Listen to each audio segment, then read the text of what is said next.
What's going on, guys? As you can see, we are doing another underwater video, and this time we're going to be looking at the Urchin baits, something that has taken the market by storm lately. These baits have been winning a lot of tournaments, and with that, there's a lot of knockoffs. Before we get into it, if you guys do enjoy, make sure you leave likes and subscribe, and I should have a lot more videos like this coming out soon. Alright, so first off, I think we'll go with what is probably the original knockoff, or one of the most popular, the Hags Baits Prickly Pear. This is the 19mm, which more approximates your larger size that a lot of the pros are using. Very elastomeric, it puts off a ton of action right there. I mean, it's just shaking in my hand, and most of these will do that same thing. And this bait coming in at about $8 is a very affordable bait where if you do lose it, you're not having to swim in the water for it.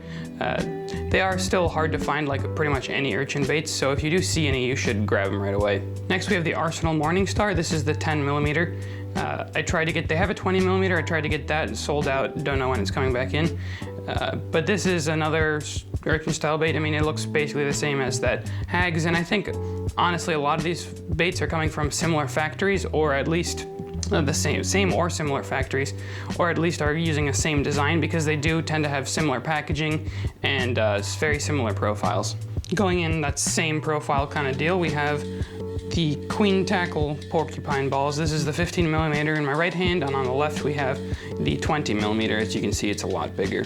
Another very similar style. This one's a little bit different. I do like the more rigid of the tentacles that it does have compared to the Hags, and I think it actually might be a little bit better there. It stays straight better in my opinion. Next we have the Sixth Sense Abstract. This bait, this is the 18mm one. It's not really a round, it's more of a barrel of the middle of it, and that lends it to be an interesting. So then I'm gonna rig it sideways because it seems to be the way it would look, because of the way that if you can see that hole on the top where the wire goes, if you're gonna put a weight there, it's not centered, so it'd be better if you were gonna have it like this with the weight down.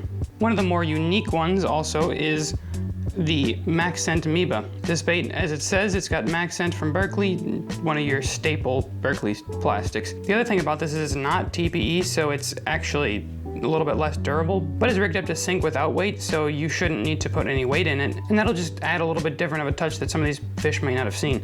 The other thing I like about it is, unlike any of the other baits, it has a reusable packaging, which the one thing that's hard with urchin baits is storing them, and this even has a wire in there that's very user-friendly. Now, lastly, we're going to look at the Hideup baits that I have. This is the Coike Kyu, I think, KYU. It is, I think, like a 8mm actually. It's a very, very tiny bait, but it is the original Coike from Hideup, just a little bit smaller.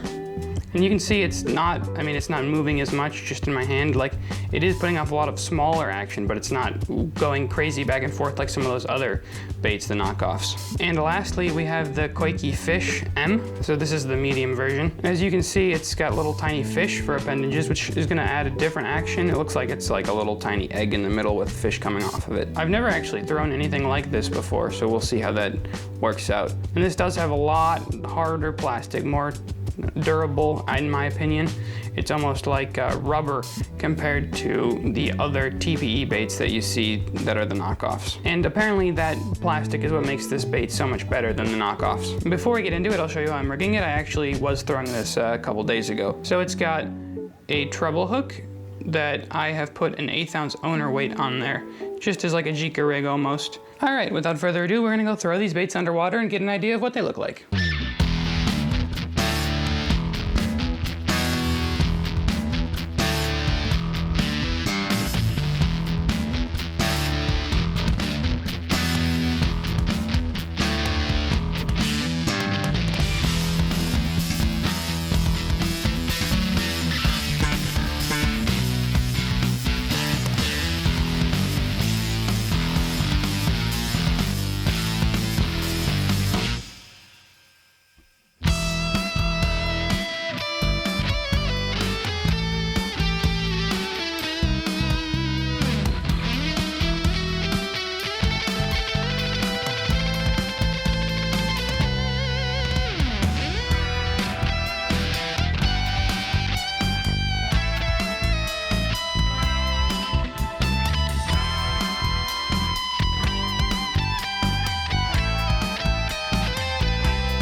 All right, just got back from throwing those baits underwater. As you guys saw, we had a very wide variety of different actions.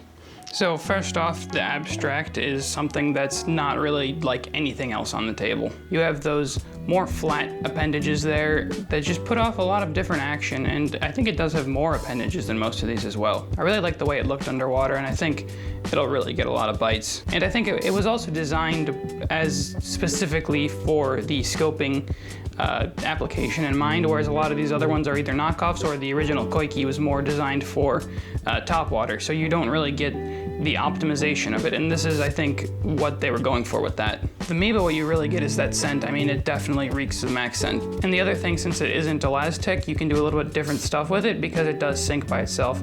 I would probably throw like a little tiny nail weight in there, like a 1/16 of an ounce, maybe a little bit less if you're doing anything in depth, because it doesn't have a high sink rate by itself.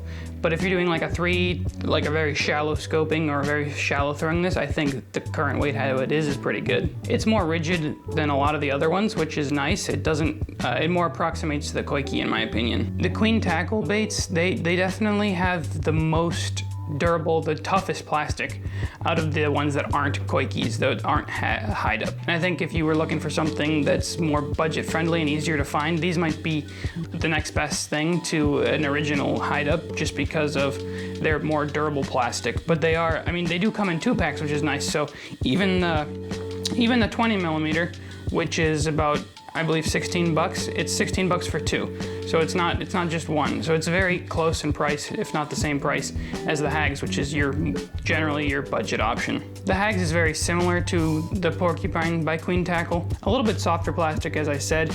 And this is the one that I personally throw a lot, mostly because it's the easiest to find, or it was in the past. Some of these baits, if you're gonna look for them, you're gonna have to dig a little bit around, go to a couple different retailers just to find the one you're looking for. But this is a very versatile bait, and I think it approximates what you're trying to do with a lot of them pretty well. And for 8 bucks, it's hard to beat. And in my opinion, it does what you want to do with it, where it stops really quickly when you're fishing it almost like a jerkbait. The Arsenal Morningstar, I think, works very well with the way that it stops. I mean, its body to tentacle ratio is pretty high compared to a lot of the other baits, and I would be interested to see how this is in a 20 millimeter and if it's more closely to the 19 millimeter Hags that I have or the Porcupine ball that's a 20 millimeter. But as a finesse option, I think this one in a budget-friendly scenario is very, very good. The Hideup Kyu or Kyu Koike is the stiffest plastic on here other than the other Hideup bait. And as you can see, the thing that I think makes these different than your traditional elastomer is that it's not really moving a ton. It's staying more rigid. Even if you were to jerk it really hard, it would collapse and spring right back, which you don't get with something like, even though I know it's a little bit bigger, with the Koike, you can see how much, or with the Berkley Pear, you can see how much it's just moving. You can see how much it's moving. It's not really wanting to stay as rigid. I think this bait is a finesse option. Will be really interesting to test out. It'll definitely work for bluegills in my opinion, and even crappies. I think a crappie will eat this. But even for those finicky smallmouth up north, this might also work too. And lastly, the Koike fish. This thing puts off a lot different action than any other bait on here, and that's owing to the fact that its tentacles are shaped just differently. It has more flopping to it, but it's like a random flop, and I think that might draw even more bites when these fish. I've seen a lot of those standard Koikes, but not this as much. I definitely want to play around with this personally when I'm fishing, and just to get an idea of what this really does and if the fish eat it just as well or better than maybe the Hags Prickly Pear. Personally, if I had to go pick up one, I'd probably just do the Hags if you can find them. They're pumping these out like crazy, almost faster than people can buy them. You can, I mean, Tackle Warehouse is sold out of almost every Urchin bait right now when I looked last, but you can find them in some of your more obscure stuff still where people haven't gotten to them yet. And on the unique side, I'd probably pick up the Abstract from 6th Sense just because it's gonna be easier to find. They're gonna have a better production than a Hideup. Hideup just can't keep up with the demand in the United States right now. And this being a new bait, these fish for sure haven't seen it yet in your local body of water where they might have seen the Hags Prickly Pear for a couple months now. They definitely haven't seen this because it came out just a couple days ago. If you guys did enjoy, make sure you leave a like and subscribe. I've got to put all these baits back into their boxes now so they don't get all messed up. That's the one thing with the TPE, you have to make sure you store it with itself, no other plastic, or else it'll melt and just become a puddle of mess. And with the baits that are really hard to find or expensive, you don't want to ruin your baits. If you guys want me to do any other baits underwater or any questions, make sure you leave a comment down below, and also let me know what your favorite bait is. If you do enjoy, make sure you leave a like and subscribe, and I'll see you guys in the next one.